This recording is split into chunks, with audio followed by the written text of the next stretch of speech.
Thanks for inviting me. It's a great pleasure to be here today. And I'm going to give an insight into the difficult process of reckoning with colonial legacy that the Pigorini Museum is going through. In particular, as Chiara told, I'll be focusing on the Museo Coloniale di Roma, the Colonial Museum of Rome, whose collection were acquired by our institution in 2011 and have been conserved in our storage since then. In July 2000 of this year, the collection of the Colonial Museum started to be investigated as a whole for the first time, with the aim of reopening the museum in 2020. In this process, several issues emerged, which I'd like to address here. So, first of all, let's have a look at the history of the Colonial Museum. This museum was founded in Rome in 1914, and during the first stage of the Italian colonialism, as the result of the acquisition and transfer to Rome of the colonial exhibition held in Genoa in the same years.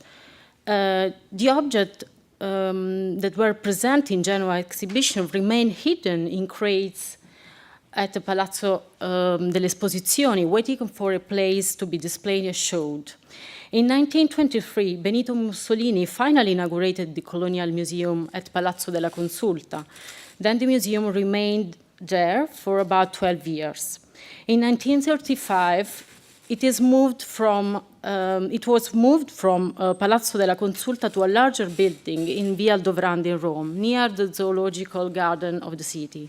After a while, the museum closed again in order to inventory the collection, and it reopened only in 1947, after the end of the World War II, the same year in which Italy signed the peace treaty, renouncing all claims to its former colonies, except for Somalia. After the war, the museum remained there in Via Aldovrandi for about 23 years, and it was closed definitely in 1971.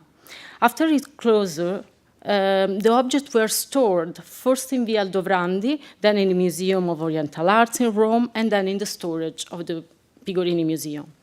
So since its foundation, the Colonial Museum has been periodically opened and closed and has changed name and location several times. It also increased and reduced its collection over the time and has been run by different institutions.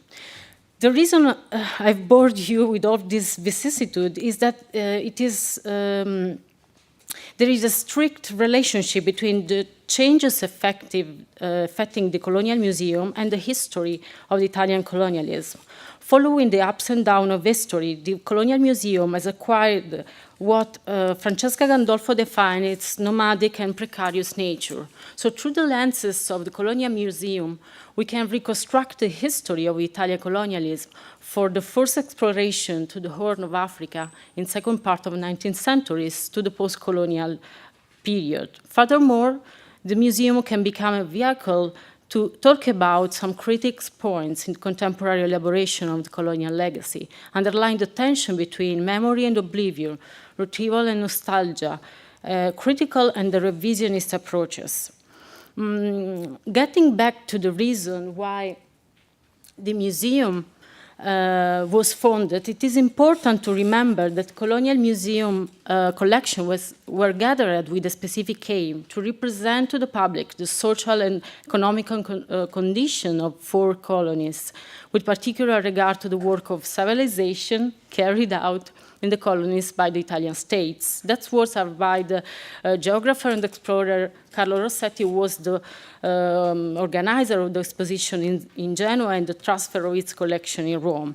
So we can say that the museum was born as a propaganda tool to educate and raise interest on colonial feats, and it was part of Ministry of of the colonies and instrument of military and political apparatus. No scientific interest was at the core of the museological perspectives. Objects were organized and presented on a geographical basis, in illustrating the history of the conquered territories. But in each room, military objects, war trophies, stuffed animals, and ethnographic objects were placed side by side. It seems that ethnographical objects were put there just an exotic backdrop for the celebration of the Italian explorer and soldier. The propaganda nature of the colonial museum kept growing in the following years, especially after the conquest of Ethiopia and the following proclamation of the Empire of Italian East Africa in 1936. New rooms were opened to present objects from Ethiopia and Somalia, and many activities were carried out. Each Saturday, for example, the museum offered to the public a program of propaganda movies of colonial matters. Moreover, for the museum surveillance, 20 askari were hired, representing an additional reason to visit the museum. All these elements are not surprising after all. We can find them in quite of colonial museums all around Europe. But what is the most striking is the museum life after the end of the World War II. So the main question is, why to reopen the colonial museum?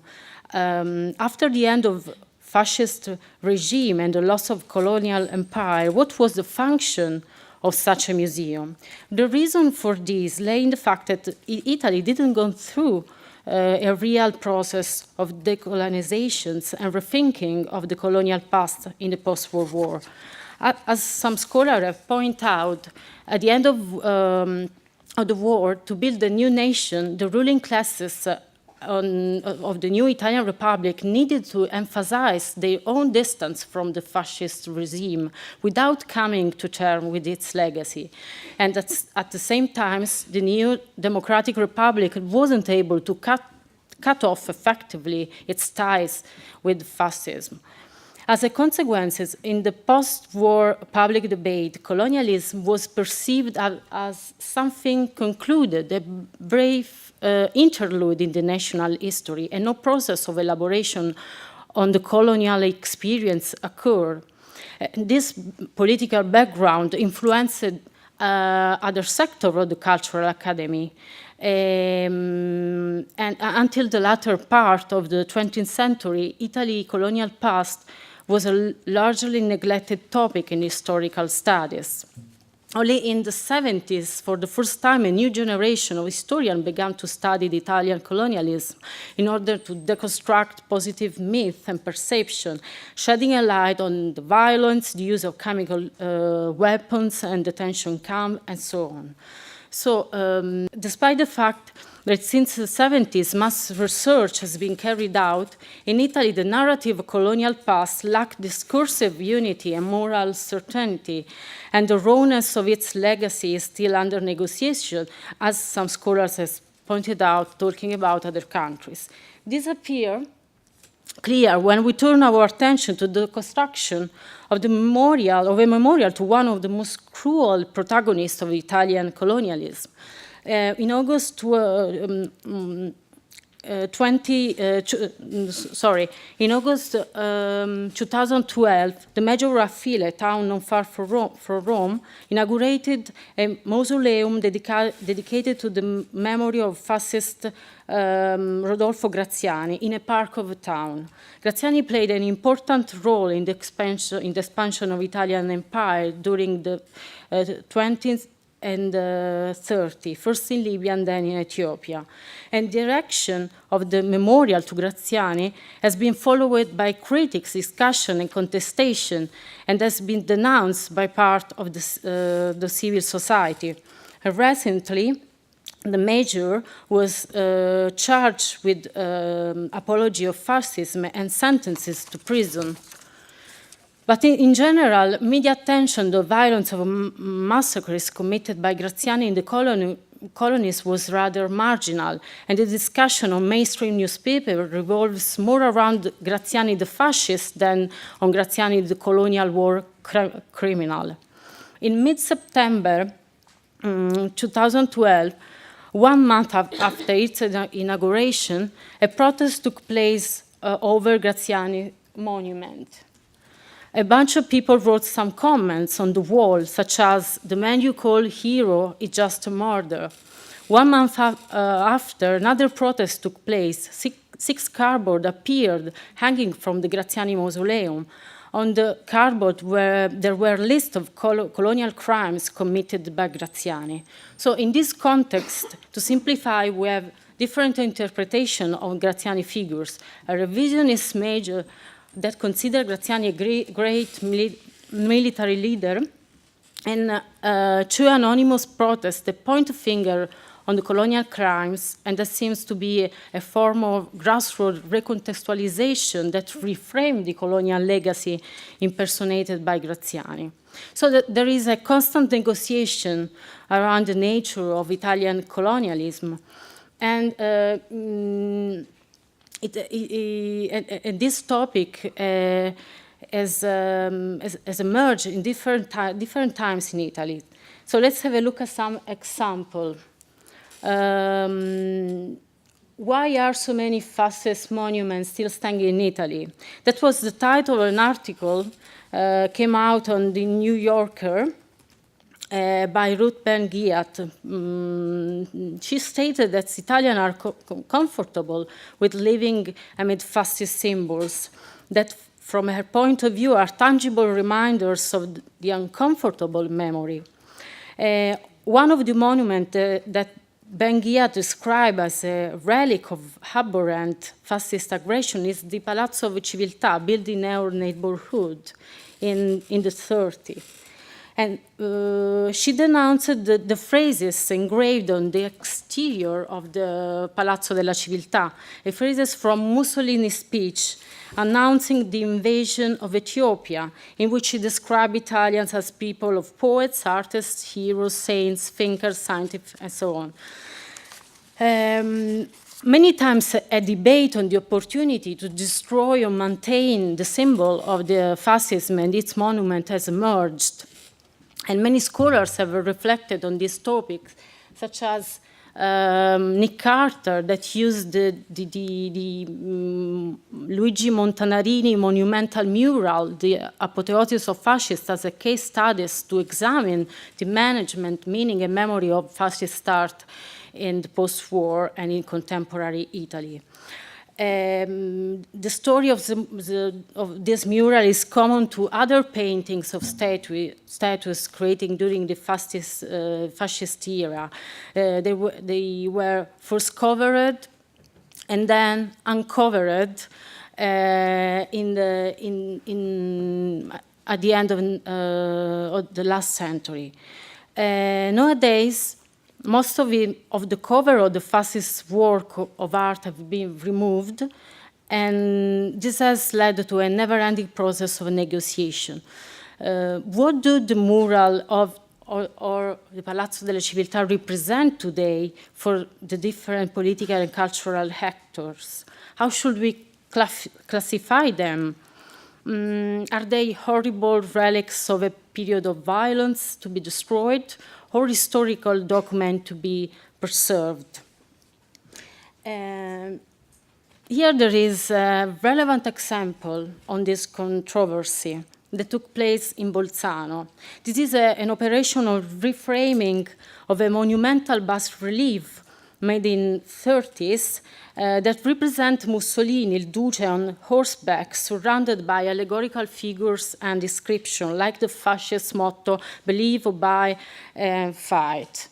In 2011, after decades of controversy over the preservation or destruction of the monument, a solution was finally reached. It was decided that most of the contested sign of the fascists or the province of Bolzano would include explanatory intervention of its history. So it was announced the competition for ideas, and the winner proposal was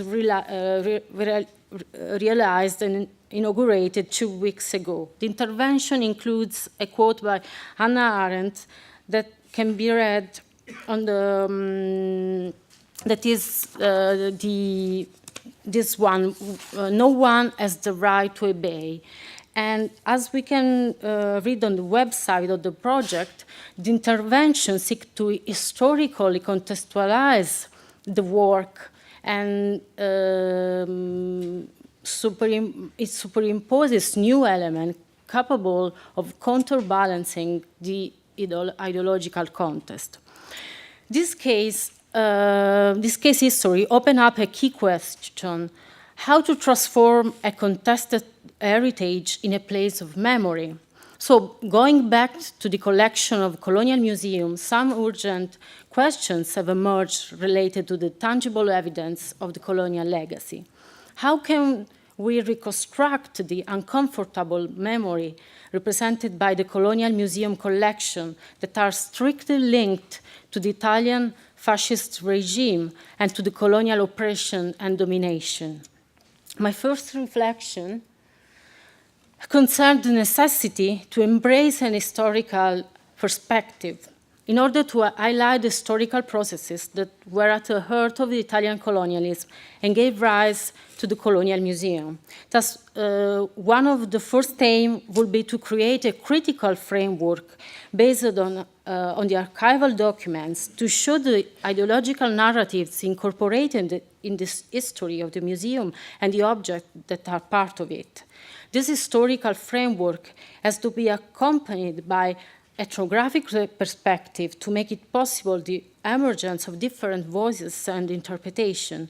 Historical documentation, oral history, and ethnographic research on contemporary perception on colonialism will be the base for a work of reframing of collection. These methodologies are powerful way to inquiry into memory lapses, to start a process of cultural elaboration of the past, to go further the institutional discourses, questioning the form of self-representation and underlying the frictions between normative levels and individual strategies. This historical perspective will be helped also to merge and show other corpus of documents related to the Colonial Museum, now disseminated in the city of Rome in different institutions. For example, books and photographs at the National Library of Rome, historical archive at the Ministry of Foreign Affairs. Many scholars have stressed the difficulty of assessing the archives and documents related to the Italian history. So the simple act of displaying an item, a document, an object, acquire a strong symbolical meanings. So I'm going to conclude. There were a lot of things to say, but sorry. In my opinion, Pigorini Museum must accept the challenge of reactivating the multiple meanings of this object and reconstructed their problematic biography. And in doing so, the challenge is to turn Colonial Museum in a meta-museum of the colonial legacy by creating new narratives of the objects and at the same time discuss past and present exhibition practices as part of the exhibition. Thank you.